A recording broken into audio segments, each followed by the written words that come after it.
56-year-old Louis William Conrad Jr. is a prosecutor in a neighboring county. He's been chatting on the phone with an actor hired by Dateline and online with a decoy from Perverted Justice. And there's little doubt about what's on his mind. For those of you that don't know, this pancake-faced, preacher-ass-looking fellow is the reason we lost Tcap. And not that I typically hold back in these Hansen videos, but this show got canceled a month after the writer's strike of 2007 started. So this guy inadvertently made television slightly worse than it already was for the next 3 years. So I think we can agree this roast is a long time coming for the suffering he inflicted upon us.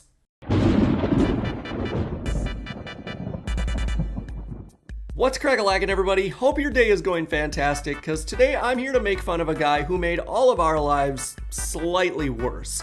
The good news is, though, he will never ever be able to fight back. That was a really dark comment. So yeah, basically this guy's choice to rizz up a bunch of children got the greatest television show ever produced taken off the air. So kick back, relax, and enjoy, and let's get to making fun of this trash. I wasn't doing anything, man. We've had doctors, teachers, Teach school. I'm in education. I'm a teacher. even a rabbi show up during our investigations. But here in Murphy, Texas, just outside of Dallas, this is the first time we've come across an assistant district attorney. Okay, for those of you that don't know what an assistant district attorney is, think Alex Cabot from Law & Order SVU. Basically, he represents the people, the state, the county, the town, whatever. I just think it's ironic that he was working prosecutions when he should have been sitting at the defense table. Imagine this dude getting to prosecute his own case, though. Yes, I intend to prove that I am a pervert. Oh, don't worry about that, bro. We caught you in 240p. We got you. The phone number he gave us traced to his home phone.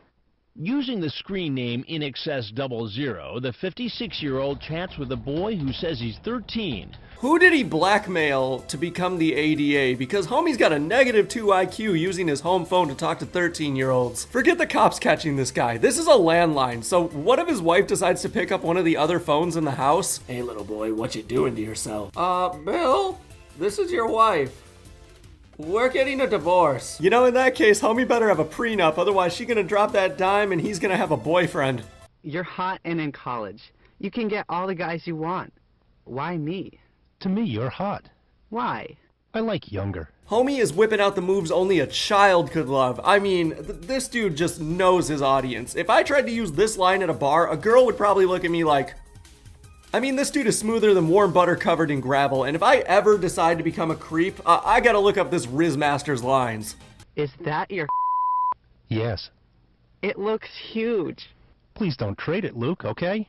No, I swear. You know, I've always been curious about this, because personally, I've never felt the urge to do it, but why does, like, every guy send an unsolicited pic of their dongle? Just, why? And I love that this guy's like, oh, hey, don't share that pic. Like, yeah, Luke, you're the one that's gonna get in trouble here. Thing was probably as long as Bruce Lee's 1-inch punch anyways. The chat continues on and off for 2 weeks. So when do you want to come over? Eventually, they talk about meeting in person, but Conrad never shows up. He stood up, this supposed 13-year-old. Nah, it's fine. God knows he probably wasn't man enough for one anyways. Not cool though, bro. You risk giving this supposed child dating anxiety because you just, didn't show up. You're a monster. He's also a monster for what he was going to do, just to be clear. It clearly states in the Texas Penal Code that actual contact with the child or an actual meeting does not have to take place. For a minute, did you say, no, it couldn't be? It's got to be a mix-up. Oh, it's yes. not going to be Bill Conrad. When I just hear that it's the chief felony prosecutor of a neighboring county, yes, I did know it can't be a lot of times. This is like walking into work and that one guy 4 positions above you that nobody has a problem with just got canned. Nah, but imagine the confusion here. The guy that's supposed to be putting Pretos away turns out to be one. We're lucky that entire precinct didn't turn into Punishers. The system just doesn't work. Once the chief is certain he's got the right man, he takes his evidence to a local judge and gets an arrest warrant.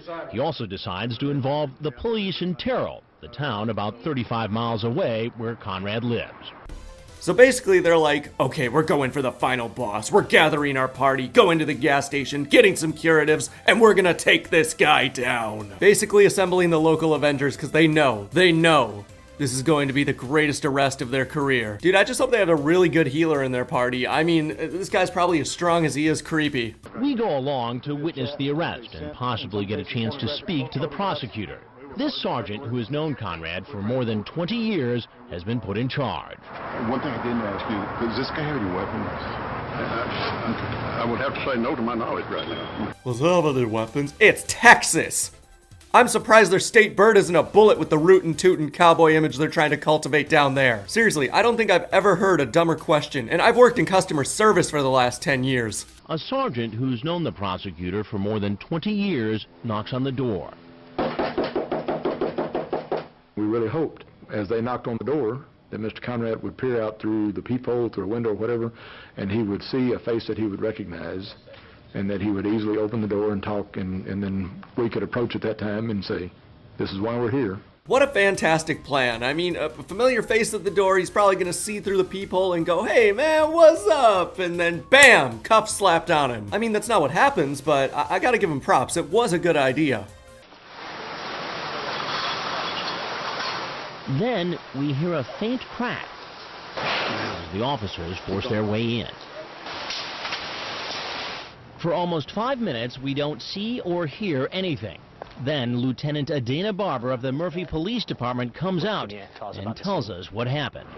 As they made entry, they confronted the suspect. I believe he's in the hallway, and he told them he wasn't going to hurt them, and then shot himself in the head. So the guy endgamed himself to avoid punishment, and to this day I'm just wondering, how did he know they were coming? Like, did someone in the station warn him? Does he have a police scanner? Did he see one of the cops hopping the fence? Like,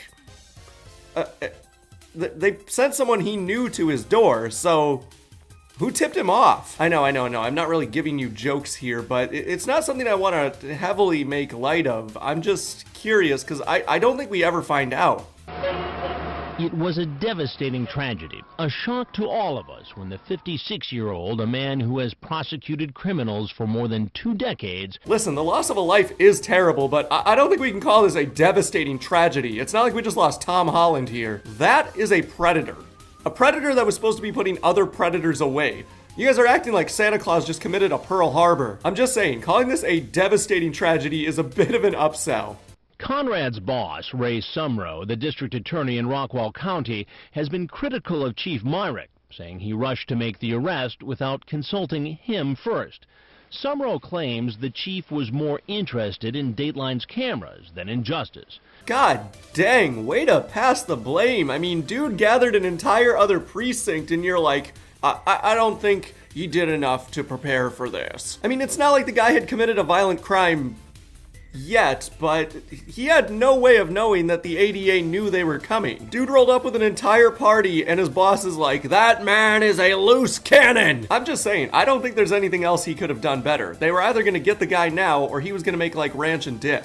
Another vocal critic, the prosecutor's sister. My family and I have experienced a great deal of hurt and sadness over this situation. And I intend to fight as hard and as long as I can to prevent other people from becoming victims of such reckless actions as those taken by your employees, which were set in motion by a self-appointed group acting as judge, jury, and executioner. Is anyone gonna tell her that her brother was the only, executioner on site? That was another really dark joke. Listen, I'm not entirely sure you can blame the police for, judging your brother. It's not like he was out here doing anything charitable. In fact, if I knew somebody that was doing what he was doing, I think I'd be judging them a bit too. Unfortunately, that is all the clippage I have for you guys, but basically the ADA's sister went on the warpath and caused the greatest casualty in this situation.